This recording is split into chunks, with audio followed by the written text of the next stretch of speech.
So the absolute horn nerd in me is tingling with delight right now. This is not every day, but this happens, but I was at a music store. It's a store I sometimes go to, visit there, check out the instruments they have, also repair work stuff if I need it. They had this sitting in the back room. Just looks like a single F horn, not too crazy, but this is actually an Ed Kruspe horn made by him. As you can see, we've got this super sweet engraving, Ed Kruspe, Erfurt. This is a single F horn. It comes with 2 crooks. And it's just been sitting. I picked this up for a song. And the vintage horn nerd in me is going wild. I'm so excited about this. So I think I'm gonna go do a little resurrection on this horn. It's actually in really nice shape. I mean, for being over 100 years old, I think that this is in great shape. Not gonna take a whole lot of work. None of the slides are stuck. I've actually played this horn some. We do have broke spring here that causes that valve to be slow. Really cool spring design here. As you can see, these springs actually latch into these little notches here. Man, I wish horn makers did that today. That'd make the spring redoing so much easier. I think I'm just gonna go ahead and clean this up. Just get this garbage out of here, clean it up, make it look nice. I want to be very gentle with this horn, especially in the chemicals, but I have tested them in the bell area here, and it looks like they're going to come out nice. And I might do a light polishing of this horn. Of course, I want to be very gentle with it as it's a very vintage horn. But let's get to work on this baby and see what we can do with this. So I think the place to start with this Ed Kruspe horn really is just disassemble it. It's been sitting a very long time. We've got some tarnish. I did go ahead and try polishing just a little bit but I'm just gonna go ahead and start by just completely disassembling this horn, and I'm going to find what are the things that I need to fix on it and go from there. I'm thinking no dent work on this at all. Kind of gives the character, you know, who knows, some professional orchestra in the 20s and maybe a mouthpiece got dropped and a dent was there. I don't know, just speculating. I'm gonna go ahead and just completely disassemble this. I see right now the springs broke. I'm just gonna go ahead and replace all these springs. Got a lot of little things just to get rid of. Pull the slides. What's nice about single horns is there's not very many slides to pull. You just got 3 slides and 1 back one, and done with that.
I'd say one of the coolest features about this horn are these little hooks. And these actually are what the springs sit in, instead of the springs having to come around here, like in modern horns. And that sometimes can be really a pain. The springs actually come around to these hooks. And that's really, I'm thinking that's gonna be easy to work with, easy to install. That's kind of a cool feature of this horn, and one that I think makes it quite nice, especially to work on. So here the horn is completely disassembled. It's very old. It's been sitting a long time. So I'm gonna go ahead and give this a chem clean. I use a light chemical, and I'm gonna be really gentle on this just because of the fragility of it. But I'm gonna go ahead and do that, then clean up and then use my Wright's copper cream right over there in the red bucket. To polish this up, make it look real nice. Go ahead and fix a broken solder joint I've got right here while I'm at it, and get this horn back to really nice shape. So I've gone ahead and cleaned the entire horn, and then I went through and polished it pretty well. Not 100%, you know, done here, but I'm not a great polisher. I've never been a fan of it, but I think this one deserved a little bit of polishing just because I have stuff here, and but here we go. Let's make this thing play again. So I've got the valves, and what's interesting about this horn is that it's actually labeled 4, 5, 6, not 1, 2, 3. I'm gonna go ahead and 4, 5, 6. Just the normal. Put some rotor oil on there, some bearing oil. These tiny valves are cute. That's really interesting. I think 3 is 4. 2, because of just how this is sitting in, it was kind of wobbly in that case. So I'm gonna go ahead and put 4 here. I should have paid attention. Take them out, but.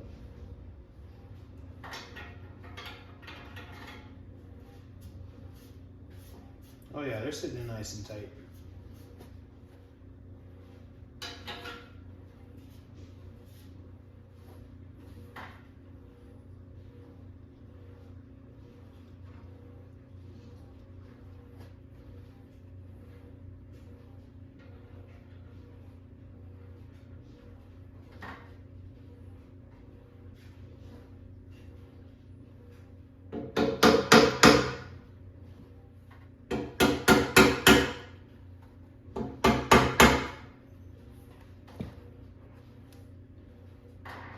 Even the valve caps are stamped, which I think is kind of cool. That was a really nice move on the maker's part. Thanks, Ed. Rest in peace. There we go. All the valves sit in easy, are seemingly solid. I'm just going to go ahead and grab my screws. So I'm finishing up the valves here, and I think what's most impressed me about this horn is how handmade it is. Everything has a custom fit to its part. So for instance, I can't put this valve bumper stopper in this one. It does not fit. This valve, I accidentally switched 2 valves. They did not fit in each other's casings. Everything is perfectly custom fit. But when you put it all in the right place, it goes together quite perfectly. I think that's testament to the handmade quality of this horn. It's quite good. I did go ahead and fix one solder joint here. The lead pipe had come unsoldered and was wiggling around, so that's solid. And I also fixed off camera this solder joint and just went ahead and made it its own thing. Fixed it up. I'm gonna now go ahead and reassemble this. So I've gone ahead and cleaned up the parts, of course. So it's time to reassemble.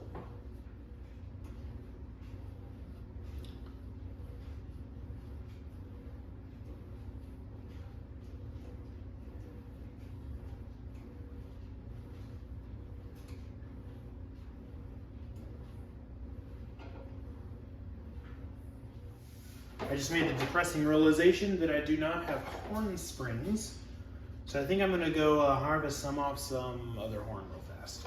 So I was able to harvest some springs. I tried these, they were too small, but I got these off the horn. I'm waiting for some parts on, so I'm gonna go ahead and install these real quick. These springs are a bit of a different style than what I found on this one, but it's not really bothering me. But the fact that you can just snap the springs in, you know, they're good and firm, it's not like there's an issue, is so nice.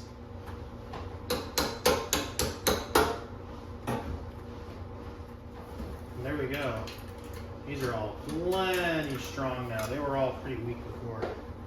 I am going to go ahead and put a dab of oil, rotor oil, bearing oil.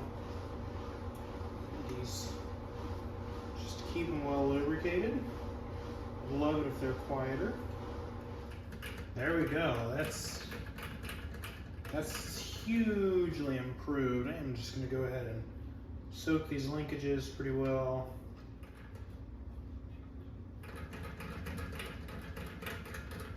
That is quite nice.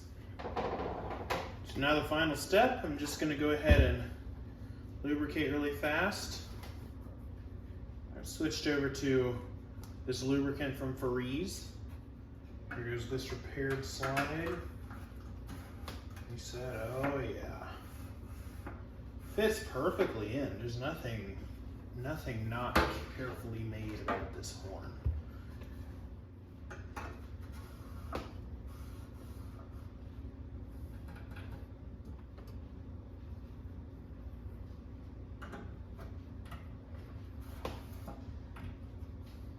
The valves, I mean, for being 100 years old, they got some decent compression. Still not perfect. I'm probably gonna use a heavier oil on them, but who cares? This is a vintage collector horn. Yeah, there's still some compression in there, no problem. Alrighty, there it is. It's time for a play test. So here it is, my Ed Kruspe single F horn that I just cleaned up, fixed a few small things on, and here it is. I'm going to play a piece called Am a Bend. Now, I'm not a German speaker. By any stretch of the imagination, I don't know how this is supposed to be pronounced. I'll put the title up on the screen. This is by B. Mueller, Opus 71.